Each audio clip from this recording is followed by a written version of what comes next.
Good day mga kababayan, mga ka-farmer, mga ka-gardener, mga ka-farm. Yes, andito po ako sa farm. At dahil laking farm po ako, i-flex ko po itong potato. Yan. Malago na yung mga patatas dito. At saka syempre gusto kong i-flex yung rice terraces, vegetable terraces na natatanaw natin. Hindi ko lang kung natatanaw nyo, pero mga vegetable terraces.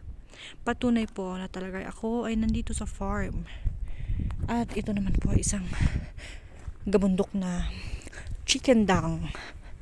Kasi nga 'di ba, nasa farm tayo.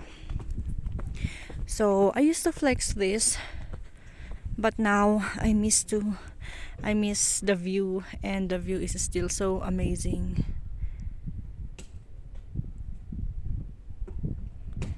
Na-amaze talaga ako every time na kasi yung weather kasi dito pabago-bago. Kaya minsan foggy, minsan ganito kahit past 5, ganito yung weather. So, look, sunny day doon sa banda doon. Tapos dito naman medyo ganyan, dark na siya.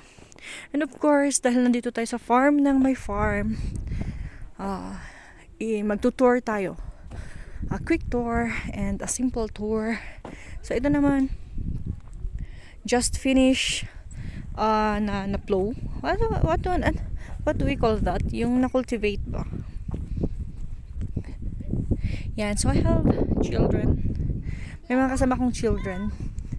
So, we are just waiting for our companions. We will be having a youth service later. Of course, because I'm still youth. Kasi, hindi pa naman ako 30. Bata.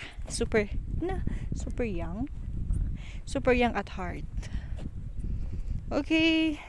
So, sa mga gusto ng mga kadaldalan dyan, I'm just here.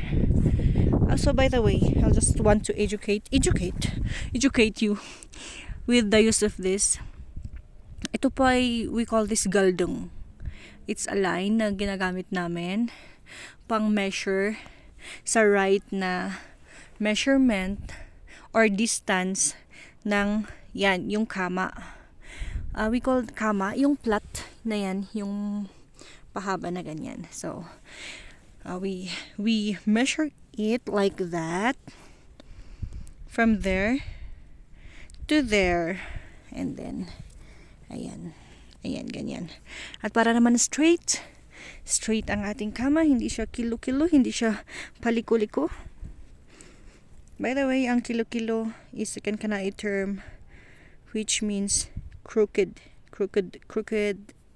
line, crooked way, or basta parang zigzag or something curvy. So yan yung ginagamit niya, paltong. Ang tawag namin dyan, paltong. Okay. So back to the flexing of the farm. Oh, so beautiful.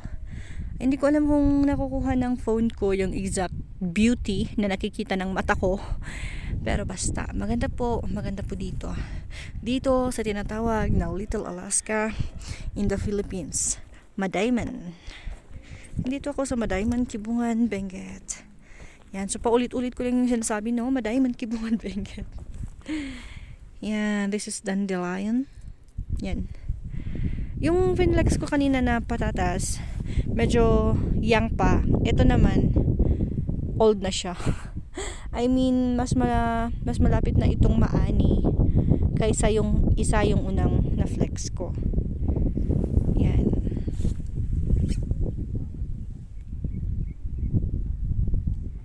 Malayo doon. Actually, kanina, ito yung part, dyan yung part na finlex ko na parang madilim or pag parang may fog paggabi na, pero nagro-rotate pa kasi si sun, kaya ito naarawan na. So, flexing our church building.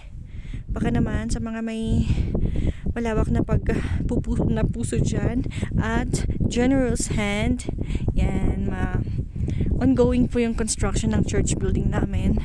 Ito po, yan po.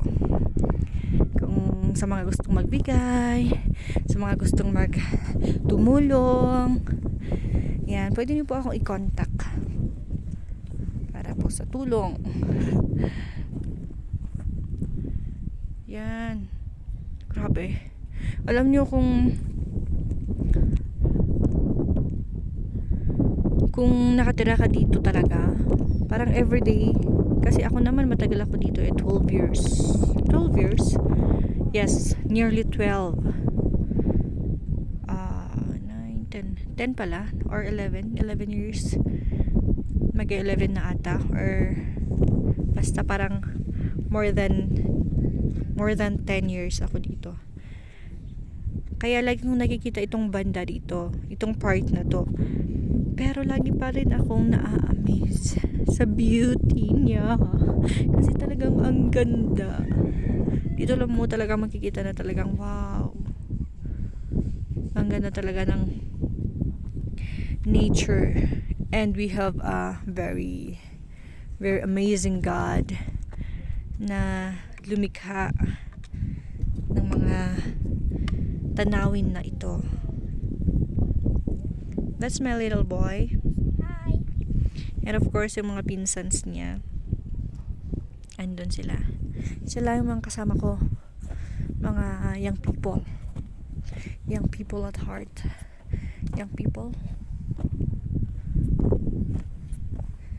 Ako nga pala si Daldal. Magdaldal lang ako dito. Charan! The usual berry coom. Yan. Very, very thick jacket. Sa umaga, magja-jacket.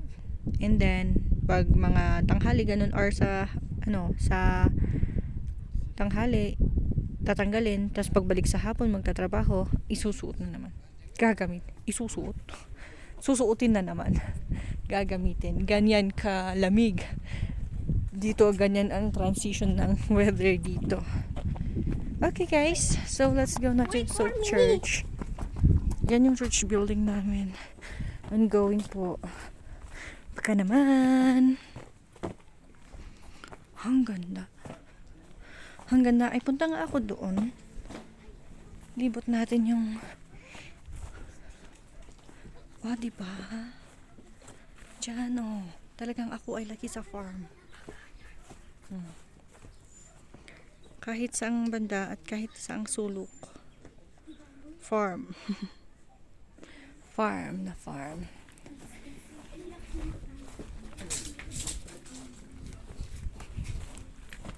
Siya nga pala ang foreman.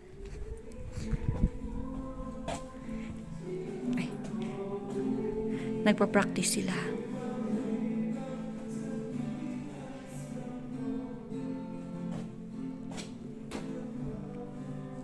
So, ayan na guys.